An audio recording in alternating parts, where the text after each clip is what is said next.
আসসালামু আলাইকুম। মই এতিয়া আৰম্ভ কৰিছোঁ ৰোমান্টিক বাক্য। ৰোমান্টিক অসমীয়া বাক্য কেনেকৈ ছোৱালী মানুহক পটাব পাৰে তাৰে দুটা ৰোমান্টিক বাক্য বনাই দি আছোঁ। বাক্য দুটা আগত শুনি লওক। মই তোমাক বিয়া কৰিব বিচাৰোঁ, মই তোমাৰ সৈতে জীৱনটো কটাব বিচাৰোঁ। চোৱা কেনেকৈ ইংৰাজীত কোৱা হয় চাই লওক। মই তোমাক বিয়া কৰিব বিচাৰোঁ। বিচাৰোঁ want আৰু ওৱান্টৰ লগত এটা টু প্ৰিপজিশ্যন ব্যৱহাৰ হয়। I want to marry বিয়া কৰিব। মেৰি কাক বিয়া কৰিব? তোমাক। you I want to marry you।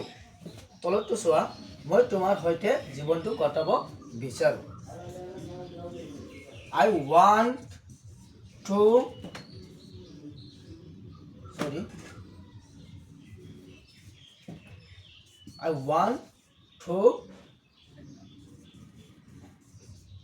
spend my